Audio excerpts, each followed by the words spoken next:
Income, savings, investment और digital economy पर best खास प्रोग्राम लेकर हाजिर हूं मैं सूर्यकांत शर्मा।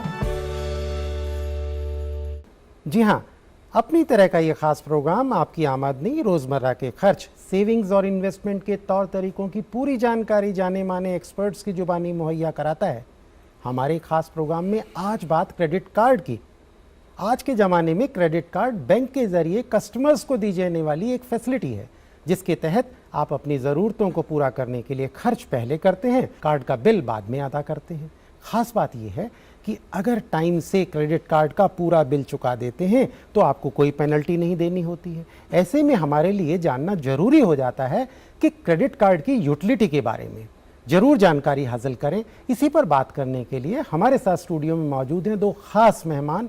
आज हमारे स्टूडियो में मौजूद हैं SBCRM के AGM शम्स तबरेज़ साहब, क्रेडिट इंफॉर्मेशन और क्रेडिट रेटिंग के माहिर मृणाल सिंह जी। आप दोनों का हमारे स्टूडियो में हम तहे दिल से खैर मकदम करते हैं। आपसे पहला सवाल शम्स तबरेज़ साहब मैं करना चाहूँगा, ये प्लास्टिक मनी क्या है? प्लास्टिक मनी देखिए, कैश एक कागज़ की कैश होता है और ये एक कार्ड है प्लास्टिक की, जिसमें इनबिल्ट होता है एक क्रेडिट अमाउंट। ये बड़ी इसमें परचेजिंग पावर होती है। इसको हम यूज़ कर सकते हैं परचेजिंग के लिए, खर्च करने के लिए विदाउट हैविंग कैश। आज मेरे पास जेब में कैश नहीं है बट मेरे पास कार्ड है, आई कैन यूज़ डैट, मैं यूज़ कर सकता हूँ, उससे कुछ भी ख़रीदारी कर सकता हूँ। मुझे बैंक जो है क्रेडिट कार्ड में एक लिमिट दे देती है, मुहैया करा देती है कि इतने पैसे की लिमिट बन गई। वो लिमिट हमारी सलाहियत के हिसाब से बनती है, मेरी इनकम कैपेसिटी के हिसाब से बनती है, मेरी प्रोफाइलिंग के हिसाब से बनती है कि मेरा पेमेंट मैं कितना कर सकता हूँ, कितना खर्च कर सकता हूँ। तो आज के डिजिटल ज़माने में हम कह सकते हैं ये एक डिजिटल प्रोडक्ट है जी, और बैंक की डिजिटाइजेशन को पूरा मुकम्मल करने के लिए एक बहुत अहम रोल अदा करता है ये। मृणाल सिंह जी, क्रेडिट कार्ड का तो आपने प्लास्टिक मनी का एक फॉर्म बताया, डिजिटल इकोनॉमी में बेहद ख़ास अहम है ये। इसकी वर्किंग कैसे होती है? क्रेडिट कार्ड जब दिया जाता है तो कैसे वर्कआउट करके दिया जाता है? देखिए, क्रेडिट कार्ड हर बैंक अपने अपने टाई अप्स करती है। क्रेडिट कार्ड प्रोवाइड करने वाले दुनिया में पहले सिर्फ 3 कंपनीज होती थी, मास्टर कार्ड, वीज़ा और अमेरिकन एक्सप्रेस। ये 3 कंपनीज इंडिया में भी आई जिन्होंने अलग अलग बैंकों के साथ टाई अप किया। उसके बाद क्या होता है कि किसी भी बैंक के पास जब आप अपनी एप्लीकेशन लेके जाते हैं जी, तो वो बैंक आपके जो पूरी फाइनेंशियल बैकग्राउंड है, आपकी कमाई कितनी है, आप क्या खर्च कर रहे हैं, आपके पास अभी उस वक्त जब आप अप्लाई करते हैं किन किन चीज़ों पे आप खर्च कर रहे हैं, वो सारी एक स्टेटमेंट स्टडी करती है। उस स्टडी करने के बाद ही वो मुहैया कराती है कि आपके एप्लीकेशन को एक्सेप्ट किया जाए या नहीं किया जाए। और इसमें क्रेडिट इंफॉर्मेशन आपकी जो है उसके ऊपर भी डिपेंड करता है कि आप पहले से बैंकेबल रहे हैं तो आज के डेट में आपकी सारी हिस्ट्री एक जगह पे स्टोर होती है जहाँ से ये बैंक्स आपकी इंफॉर्मेशन लेते हैं। उसके बाद ही वो डिसाइड करेंगे कि आपको वो क्रेडिट कार्ड दें या नहीं दें। जी, तबरेज़ साहब, क्या पर्पस स्पेसिफिक भी कार्ड होते हैं क्रेडिट कार्ड या डेबिट कार्ड कहा जाए? जी हाँ, पर्पस स्पेसिफिक भी होता है। जैसे अभी कई बैंकों ने बिजनेसमैन के लिए भी स्टार्ट किया है, लेडीज़ के लिए भी स्टार्ट किया है, औरतों के लिए भी, स्टूडेंट के लिए भी स्टार्ट किया है। तो डिपेंड करता है कि किस कैटेगरी में लोग हैं, किनको कितनी सलाहियत चाहिए, किनको कितनी यूज़ है, ज़रूरत है। अब जैसे कई कार्ड एयरलाइंस कंपनी के साथ टाई अप करके किए जा रहे हैं, कई कार्ड IRCTC रेलवे के साथ किए जा रहे हैं। तो उसमें फ़ायदा ये होता है कि एयरलाइंस वाले या IRCTC रेलवे अलग से कुछ रिवार्ड पॉइंट देते हैं जी, जिससे रिवार्ड पॉइंट से मुझे बाद में इसको मैं कन्वर्ट करता हूँ। एक तरह से ये इंसेंटिव है और इस इंसेंटिव को दिया जाता है ताकि लोग ज़्यादा से ज़्यादा क्रेडिट कार्ड की यूज़ कर सकें। और इसके बड़े फ़ायदे ये हैं कि देखिए, एक तो आप कैश रखने से बच जाते हैं, दूसरी चीज़ है कि कैश चोरी होने के चांसेस होते हैं, पॉकेट जिसको हम कहते हैं। कभी ट्रेन में चल रहे हैं, बस में चल रहे हैं। कार्ड के साथ ये है कि अगर मान लीजिए कार्ड खो भी गया तो हम दूसरा कार्ड ले सकते हैं। बस मुझे एहतियात रखनी पड़ेगी कि पिन नंबर और इसके बारे में जो मैं किसी से शेयर नहीं करूं कोई इन्फॉर्मेशन, वो चीज़ें जी वो चीज़ें हैं। जी, तो और आपने कहा डेबिट और क्रेडिट कार्ड, मैं थोड़ा इस पर खुलासा करना चाहूँगा। जी। डेबिट कार्ड और क्रेडिट कार्ड क्या है, मैं इसको एग्जांपल की तरह लेता हूँ। जैसे एक प्रीपेड मोबाइल कनेक्शन होता है और एक पोस्ट पेड मोबाइल कनेक्शन होता है। प्रीपेड मोबाइल कनेक्शन यानी आपने पहले पैसे भर दिए, उसके बाद आप यूज़ कर रहे हैं। पोस्ट पेड आप पहले यूज़ करें, पैसे बाद में दें। तो डेबिट कार्ड में क्या है कि आपके अकाउंट में पैसे होंगे, उसके आधार पे, उसके बेसिस पे आपको डेबिट कार्ड दी जाती है, जिसमें जितना आपका पैसा उतना ही यूज़ कर सकते हैं। क्रेडिट कार्ड में आपने अभी बैंक के पास पैसे जमा नहीं किए, बैंक ने आपके क्रेडिट प्रोफाइल को देखते हुए, आपकी कई सारी चीज़ें, इनकम क्राइटेरिया को देखते हुए, आपके स्टेटस को देखते हुए कार्ड दिया है, तो आप यूज़ कर सकते हैं। अलग अलग लिमिट बनती है, अब टाइप्स ऑफ कार्ड्स में लिमिट, कई एक एंट्री लेवल की कार्ड होती है जो सबसे शुरू में दी जाती है, जिसको हम कहते हैं क्लासिक कार्ड, कई बैंक कहते हैं सिल्वर कार्ड, फिर अपग्रेड होता है गोल्ड कार्ड, फिर अपग्रेड होता है प्लेटिनम कार्ड, कुछ वीज़ा कार्ड भी आजकल आ रहे हैं। तो इसमें बेनिफिट्स बढ़ते जाता है। क्रेडिट कार्ड में एक और बेनिफिट ये है कि हर कार्ड में एक इंश्योरेंस कवर होता है। मान लीजिए मैंने कार्ड फ्लाइट से ट्रैवल कर रहा हूँ, खुदा न खास्ता मुझे कुछ हो जाए तो इंश्योर्ड है। तो जब भी हम कार्ड लें तो अपनी फैमिली को ज़रूर बताएं कि मैंने कार्ड लिया हुआ है और इन्फॉर्मेशन शेयर करें। जी। मृणाल सिंह साहब, आप क्रेडिट इंफॉर्मेशन और रेटिंग में जी महारत हासिल आपने की है, तो क्रेडिट कार्ड जब लिया जाए तो क्या प्रिकॉशन आदमी रखे? देखिए साहब, सबसे ज़रूरी बात यह है कि क्रेडिट कार्ड तब लिया जाए जब आपको लगे कि आप उसकी जो खर्च आप उसके ऊपर करने वाले हैं उसकी रीपेइंग कैपेसिटी आपके पास है। ये जितना ही सुविधाजनक चीज़ है जी। उतने ही इसके दूसरी पहलू भी हैं, जी। जिसमें कुछ वक्त की सुविधा कुछ देर बाद जाके कहीं आपके ऊपर भारी न पड़ जाए। पे तो आपको करना ही है। जी, वो, और इस वजह से सबसे ज़रूरी बात क्रेडिट कार्ड के अंदर यह आती है कि आप जब भी उसके लिए अप्लाई करें तो सिर्फ कुछ लोगों की वजह से और कहने से और भेड़ चाल में ना अप्लाई करें कि भाई मेरे गांव में या मेरे कस्बे में 10 लोग और आपके जानने वालों को क्रेडिट कार्ड मिल गया है तो मैं भी उस होड़ में लग के अपने लिए ले लूं। बैंक अपनी तरफ से पूरी कोशिश करेगी कि भाई जितने ज़्यादा से ज़्यादा लोग हों वो क्रेडिट कार्ड के लिए अप्लाई करें। तबरेज़ साहब, आप तो बैंक में एजीएम हैं और इस तरह की बातचीत से आपकी खूब दो चार होती होगी। जब आप कोई क्रेडिट कार्ड इशू करते हैं उससे पहले एप्लीकेंट की प्रोफाइल में क्या क्या चीज़ें देखते हैं? एक तो देखिए ट्रैक रिकॉर्ड देखते हैं कि ऐसा तो नहीं पहले कभी लोन लिया हो जिसको ना चुकाया गया हो, या कभी क्रेडिट कार्ड ली हो, कहीं डिफ़ॉल्टर तो नहीं है। दूसरे उनकी इनकम कैपेसिटी देखते हैं। हम बेसिकली क्रेडिट कार्ड को एक कैश फ्लो की तरह देखते हैं कि उनकी आमदनी कितना है और वो खर्च कितना कर सकते हैं। आजकल डिजिटल टाइम में क्या है कि क्रेडिट कार्ड लिमिट बनाना आसान होता जा रहा है, इन द सेंस कि मान लीजिए किसी के पास किसी भी तरह का इंटरनेट बैंकिंग भी यूज़ कर रहा है, मान लीजिए अभी क्रेडिट कार्ड नहीं भी है, तो वो ऑनलाइन ट्रांजैक्शंस कर रहे हैं, तो उनकी एक प्रोफाइलिंग डेटा बन रही है जी, और जिसके आधार पे उसके मंथली खर्चे का एस्टिमेट बन रहा है कि मंथ में मान लीजिए कोई बच्चों के फ़ीस जमा कर रहे हैं, मूवी भी जा रहे हैं, बच्चों के कपड़े खरीद रहे हैं, ग्रॉसरी आइटम बिग बाज़ार में खरीद रहे हैं, तो उससे पता चलता है कि इस इंसान की महीने की इतनी खर्च है और ये महीने में पेमेंट भी कर रहा है रेगुलरली और उसकी इनकम इतनी है। तो ये बड़ा इम्पॉर्टेंट आधार होता है, बहुत ज़रूरी आधार होता है, तो जिसकी बेसिस पे उसकी लिमिट और उसकी एक्सेप्टेबिलिटी या क्रेडिबिलिटी हम डिसाइड करते हैं। दो चीज़ हम देखते हैं क्रेडिट कार्ड बनाने में, मुसलसल बात करें मोटे तौर पे, तो एक कैरेक्टर और दूसरा कैपेसिटी। तो कैरेक्टर में सिविल का बड़ा रोल होता है, डिफ़ॉल्ट का, और कैपेसिटी की वो पे कर पाएगा कैपेसिटी, तो उसकी इनकम से और अर्निंग से और एक्सपेंडिचर प्रोफाइल से हम पता कर लेते हैं। जी। तो साहब, क्रेडिट कार्ड से अभी आपने बताया, हम चलते हैं सिबिल की ओर, क्योंकि ये आम नाजरीन को पता होना चाहिए कि सिबिल क्या है, और मैं आपसे यही पूछता हूँ कि सिबिल क्या है और हमारी फाइनेंशियल हेल्थ से इसका क्या लेना देना है? जी बिल्कुल जी, आज के डेट में सबको ये पता होना ज़रूरी है कि आप जितनी भी बैंकिंग ट्रांजैक्शन करते हैं, जो भी आपके बैंक में रोज़ हाय बॉयज। हाय प्रीति, ये क्या नया स्टाइल? काला खबर। कफ और कॉलर से दाग और कीटाणु जाते नहीं ना।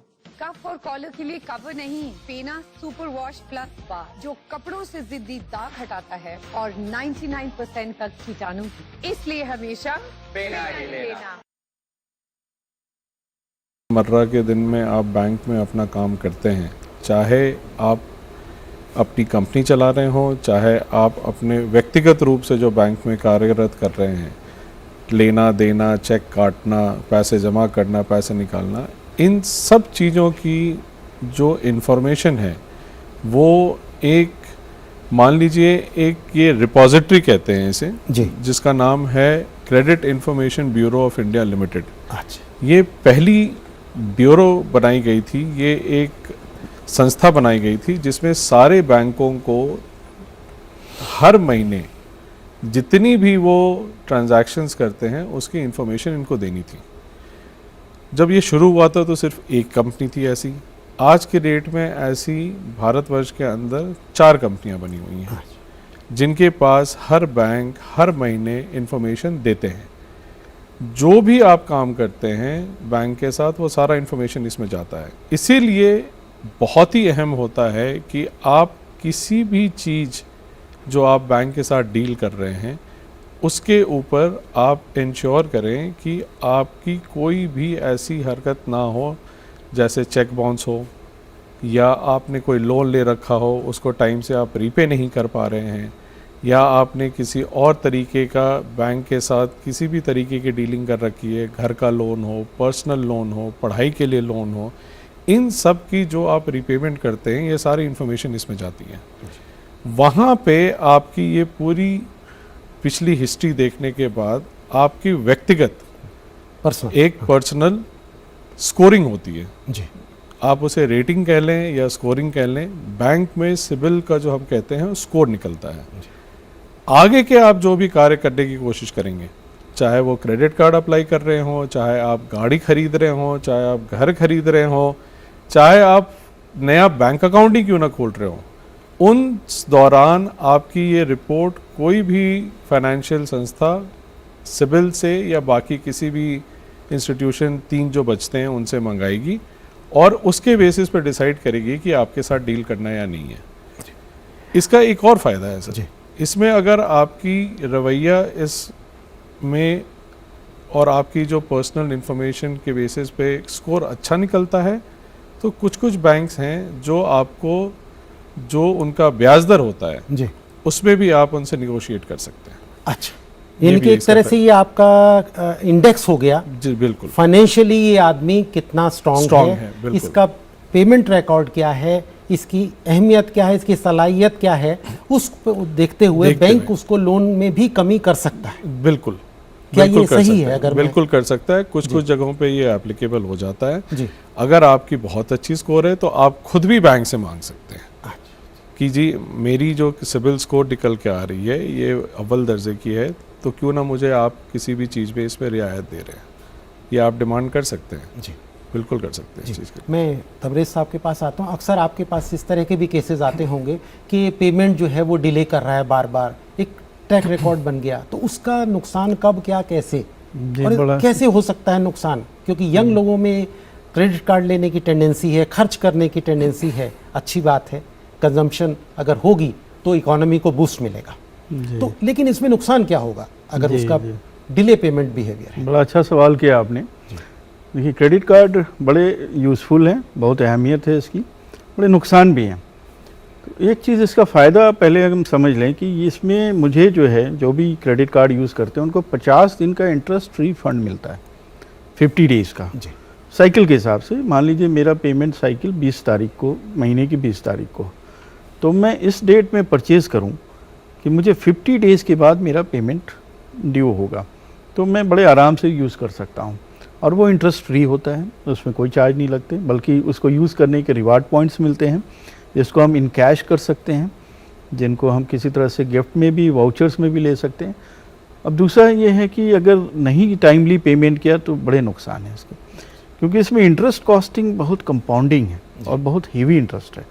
समथिंग नियर अबाउट आप कहें सालाना बात करें तो 50%। Oh my Lord. हाँ, इसमें 2 चीज़ें होती है। जब पेमेंट का स्टेटमेंट आता है तो आपके पास 2 अमाउंट वो मांगते हैं, एक तो पूरा ड्यूज़ अमाउंट और एक कहते हैं मिनिमम ड्यूज अमाउंट।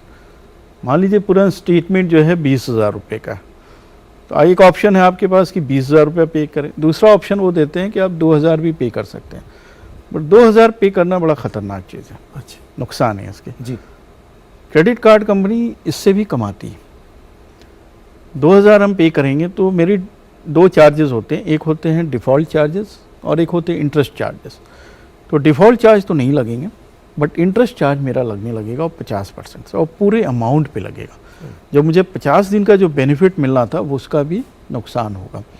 और दूसरी बात है कि अगर आपने डिफ़ॉल्ट किसी ने किया, डिले पेमेंट किया, तो ट्रैक रिकॉर्ड ख़राब होगा।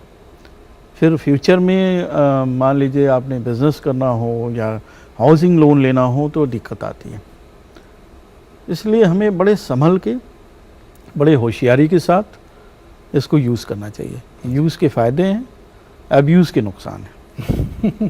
जी, शम्स जी के साथ मैं एक चीज़ जोड़ना चाहूँगा जी। सर। इसमें जो एक नुकसान और है वो ये है कि जब आप क्रेडिट कार्ड यूज़ करते हैं और आपके पास उसकी बिल आती है, तो उसमें जी एक डेट लिखा होता है, एक तारीख लिखी रहती है कि इस तारीख तक आप कृपया पैसा जमा कर दें। जी, अगर आपने उस तारीख तक पैसा नहीं जमा किया तो ये जितने चार्जेस बताए हैं शम्स जी ने, उसके साथ एक पेनल्टी लगती है लेट पेमेंट की, तो वो भी नेसेसरली जुड़ जाता है और इंटरेस्ट उसके ऊपर भी लगता है।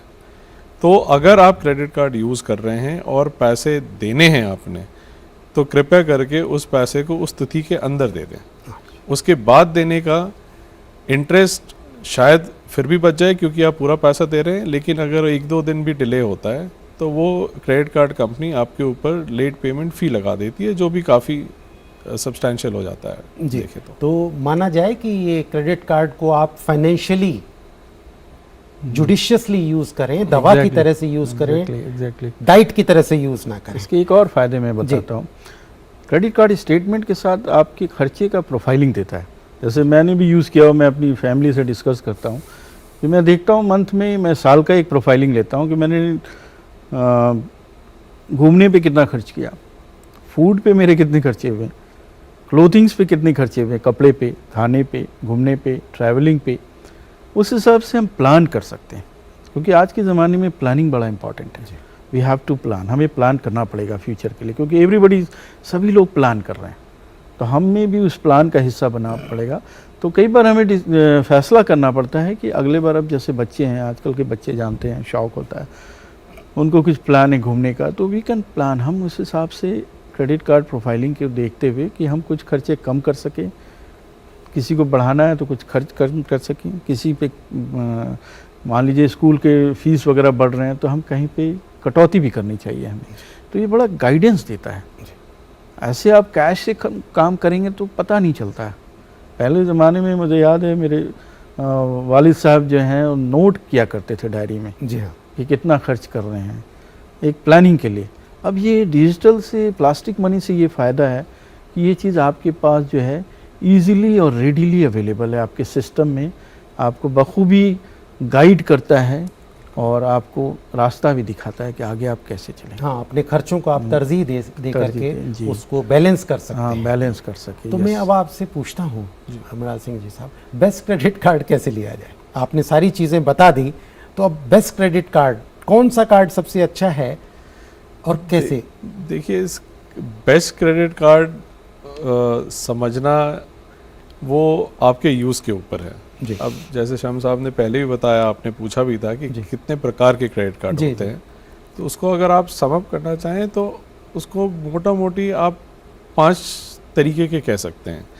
एक होता है जिसको ये लोग कैटेगराइज करते हैं प्रीमियम क्रेडिट कार्ड्स, जिनके साथ अगर आपकी वैसी अगर रहने सहने का तरीका है जो आप 5 स्टार होटल्स यूज़ करते हैं या काफ़ी ऊंचे तबके की चीज़ें को यूज़ करते हैं, तो उनमें उसका फ़ायदा होता है, क्योंकि उसकी जो खर्च Repaying करने पे capacity। रिपेयर नहीं, और दूसरी की खर्च करने पे जो रिवॉर्ड पॉइंट्स मिलते हैं वो उन सब चीज़ों के काम आते हैं। दूसरा एक बहुत बड़ा तबका है जो क्रेडिट कार्ड यूज़ करता है फ्यूल के लिए, पेट्रोल डीजल के लिए। पेट्रोल डीजल पे कुछ कंपनीज़ ने टाई अप की हुई हैं क्रेडिट कार्ड कंपनीज़ के साथ, तो वो उन टाई अप के बेसिस पे क्या होता है कि नॉर्मल तरीके में आप कोई क्रेडिट कार्ड यूज़ करेंगे तो आपको जब भी पेट्रोल भराते हैं 2.5% सरचार्ज लगता है, एक चार्ज लगती है उस पूरे जितना भी आपने उस पर खर्च किया है उसके ऊपर। जो टाई अप वाले कार्ड होते हैं उस पर आपको नहीं लगता है। तो अगर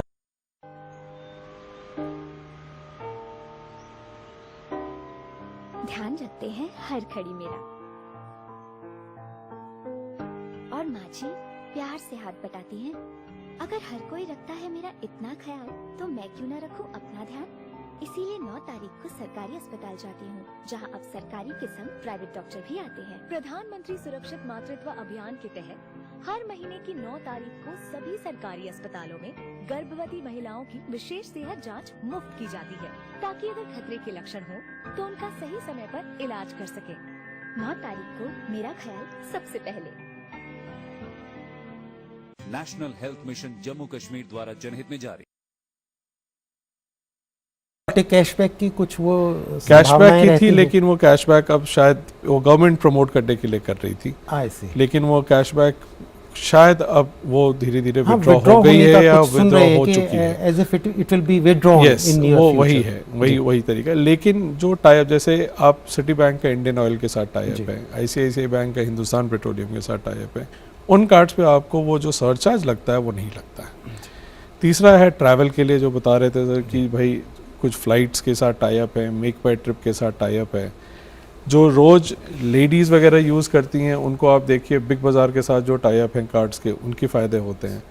तो ये जो आपकी ज़रूरत है उसके हिसाब से उसको यूज़ करना चाहिए। दूसरा, बैंक पे डिपेंड करता है कौन सा बैंक आप चूज़ करना चाहते हैं, जिससे आपका रोज़मर्रे की ज़िंदगी में जिस बैंक के साथ आप डील करते हैं अगर उनका क्रेडिट कार्ड हो तो उसे यूज़ करने में भी फ़ायदा हो सकता है, क्योंकि आपकी एक ऑलरेडी उनके साथ संबंध बने हुए हैं। वहाँ पे आपको आसानी होगी किसी के साथ कुछ तकलीफ़ हो गई अगर कार्ड को लेके तो बातचीत करने में। तो ये कोई लिखित रूप नहीं है कि ऐसा कहा नहीं जा सकता कि ये सबसे अच्छा कार्ड है। वो कार्ड आप अपने इस्तेमाल के हिसाब से देख के तब चूज़ करें कि मेरे लिए कौन सा इसमें सबसे अच्छा कार्ड हो सकता है। तो ज़रूरत के हिसाब की बात है, हर चीज़ बेस्ट है अगर आप अपने फाइनेंशियल बिहेवियर को, खर्च करने की आदत को और पेमेंट करने की जो सलाहियत है, उसकी जो कैपेसिटी है उसको मैच कर लें। एग्जैक्टली। अच्छा, किसान क्रेडिट कार्ड भी आजकल गवर्नमेंट दे रही है, जी, ये जी। कैसे दिया जाता है? किसान क्रेडिट कार्ड जो है हम किसान को फार्मिंग के लिए देते हैं जी। क्रॉप लोन्स जिसे हम कहते हैं, उसको क्रेडिट कार्ड के रूप में उनकी ज़मीन के हिसाब से, उनके एरिया के हिसाब से, जो उनका तहसीलदार होता है वो क्रॉपिंग एरिया बताता है कि इनके पास इतनी, मान लीजिए बीघा लैंड है, ज़मीन है और इतनी बीघा में इतना क्रॉप्स सालाना ये उगाते हैं और बेचते हैं, तो उसकी एक वैल्यू होती है और उसके हिसाब से हम उनकी लिमिट बांध देते हैं और उनको क्रेडिट कार्ड दे देते हैं। वो क्रेडिट कार्ड से वो फिर अगेन ये प्लास्टिक मनी हो जाता है और वो ATM मशीन में जाके यूज़ कर सकते हैं, ऑनलाइन कहीं भी यूज़ कर सकते हैं और बड़ी किसान को एक तरह से एम्पावर्ड भी करता है। ये बड़े अपने आप को फील करते हैं कि चलो हमारे प्रधानमंत्री जी की योजना भी प्रधानमंत्री है जी की योजना कि भी है, किसानों की आय 2022 तक हम दुगनी कर दें। जी, जी। तो उसमें ये क्रेडिट कार्ड की एक बहुत बड़ा रोल होगा, अहम रोल है। इसलिए भी रोल होगा कि प्रधानमंत्री जी ने एक चीज़ और कही थी कि जो एक सप्लाई चेन डेवलप कर रहे हैं, मतलब किसानों को जो नुकसान होता है बिचौलियों से होता है, तो क्रेडिट कार्ड क्या है, ऑनलाइन आजकल सेल ट्रेडिंग शुरू कर दिया है गवर्नमेंट ने कि किसान अपने माल सीधे डायरेक्ट जो है एंड यूज़र तक भेज सके। हाँ, ई-नैम के जरिए। तो उसमें भी देखिए, जब क्रेडिट कार्ड वो यूज़ करेंगे, ऑनलाइन टेक्नोलॉजी यूज़ करना सीखेंगे, तो धीरे धीरे इसमें भी विस्तार उनका जो है इजाफा बढ़ता जाएगा, वो कई चीज़ें सीखते भी जाएंगे और अल्टीमेटली डिजिटल इकोनॉमी की तरफ जो हमारी हाँ, कोशिश digital, है, हाँ, और वो- बाद में 5 ट्रिलियन इकोनॉमी का जो Exact, हमारा हाँ, मेगा ऑब्जेक्ट है, exactly. विच इज पॉसिबल, मुमकिन है। Possible, yes. बस जरूरत है कि हम थोड़े से अपने फाइनेंशियल बिहेवियर को सुधार लें, डिसिप्लिन हो जाए। जी, बिल्कुल बिल्कुल डिसिप्लिन। मृणाल सिंह साहब, मैं आपसे एक और सवाल, जो नया ट्रेंड है आजकल क्रेडिट कार्ड ऑन और ऑफ करना, ये माना जा रहा है कि इसमें जो फाइनेंशियल फ्रॉड होंगे वो कम होंगे, तो ये ऑन ऑफ जो करना है क्रेडिट कार्ड को, वो क्या है और इसमें फाइनेंशियल जो फ्रॉड्स हैं वो कैसे रोके जा सकते हैं? सो देखिए, क्रेडिट कार्ड फ्रॉड्स को समझने का सबसे अच्छा तरीका है, अगर आप फाइनेंशियल फ्रॉड समझना चाहें तो आजकल हर कोई ज़रूरी नहीं है कि हर के पास हो, लेकिन कभी मौका मिले तो आप नेटफ्लिक्स पे एक सीरियल आती है और एक सीरीज़ है उसमें जामतारा करके, वो उसको देख के आदमी को बिल्कुल समझ में आ जाएगा कि आज के डेट में आपके क्रेडिट कार्ड के साथ किस तरीके के और किस लहजे से OTPs और CVV नंबर जो एक होता है जी, जी। उसको आपको किस तरीके से कोई कोक्स करके वो ले सकता है और इसके क्या क्या नाजायज़ फ़ायदे हो सकते हैं। तो इसमें सबसे बड़ी दिक्कत क्या है, क्रेडिट कार्ड में एक और चीज़ जो किया जा सकता है, और शम्स जी बताएंगे बैंक के रूप की तरफ से कि क्या, और जो मुझे सुनने में आया था, मैं उसको यूज़ कभी किया नहीं हूँ, लेकिन एक होता था कि भाई आप प्री लोड करा सकते हैं एक सर्टेन लिमिट जितनी आपकी है, आप उसी लिमिट तक उसको बांध सकते हैं सरकार उसमें, कि अगर उसको नहीं आप उससे ज़्यादा स्पेंड करना चाहें तो आप पहले ही बैंक के इसमें आप लिख दें कि भाई मेरी लिमिट इतनी ही तक सिर्फ रहनी चाहिए, तो उसी स्टेज पे वो वहाँ पे वो फिक्स करेंगे, उससे आगे आप उसको कभी स्पेंड नहीं कर पाएंगे इस चीज़ को लेके। इसमें मैं ऐड करना चाहूँगा, मैं वही पूछना चाह रहा था, जो आम एक इम्प्रेशन जाता है वो ये है क्रेडिट कार्ड ऑन और ऑफ करने का मतलब जब आपको उसकी ज़रूरत हो तो आप ऑन कर लीजिए, Exactly. और जब आप ना चाहें तो उसे ऑफ मोड में रख दें। तो उसमें OTP की भूमिका है। तो चूंकि आप बैंकर हैं, आप इन स्थितियों से दो चार होते हैं, तो बहुत क्विक रिएक्शन में मैं ये जानना चाहूँगा, क्या ये फैसिलिटी फ्रॉड को रोकने में कामयाब होगी? बिल्कुल होगी। देखिए, कार्ड के पीछे कस्टमर केयर नंबर होता है, हमें उनको एडवाइस करना पड़ता है कि मेरा अभी, मैं मान लीजिए बाहर जा रहा हूँ, स्पेशली इंटरनेशनल ट्रांजैक्शंस में फ्रॉड ज़्यादा हो रहे थे, तो एक सभी कार्ड में क्या by default international transactions allowed होते हैं, वो हम कस्टमर केयर पे बोल दें कि मेरा इंटरनेशनल ट्रांजैक्शन बिल्कुल बंद कर दीजिए, मैं अभी नहीं करना चाहता हूँ।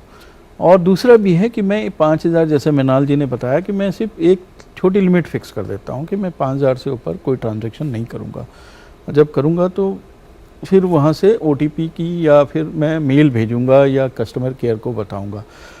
और हमेशा एक चीज़ का ध्यान रखिए फाइनेंशियल फ्रॉड्स के लिए, कि अपनी कार्ड को SMS इनेबल कर ले, मतलब ये नहीं कि अपनी बैंक को बता दें कि जब भी मेरा ट्रांजैक्शंस होगा मेरे पास SMS आनी चाहिए। हाँ, उसके भले ही कुछ एक्स्ट्रा चार्जेस हों, नहीं, चार्जेस तो नहीं है, वो फ्री है, ऐसी अभी चार्जेस नहीं है जी। और दूसरा है कि OTP आनी चाहिए। और एक चीज़ और है, अपनी मोबाइल नंबर अपनी कार्ड कंपनी को हमेशा अपडेट रखें। मान लीजिए कई बार क्या होता है कि हम मोबाइल नंबर चेंज कर लेते हैं लेकिन कार्ड को नहीं बताते, और मेरा पुराना मोबाइल नंबर किसी और के हाथ लग गया, तो आप समझ सकते हैं कि उसमें OTP जनरेट हो सकती है। और ईमेल आईडी पे भी बड़ी ज़बरदस्त नज़र रखें, क्योंकि कार्ड कंपनी ईमेल आईडी पे भी OTP भेजती है। आप हमारे स्टूडियो में आए, जी, तहे दिल से शुक्रिया।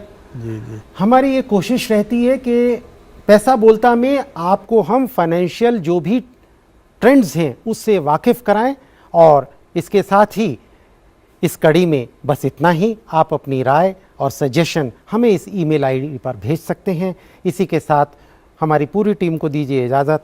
आदाब।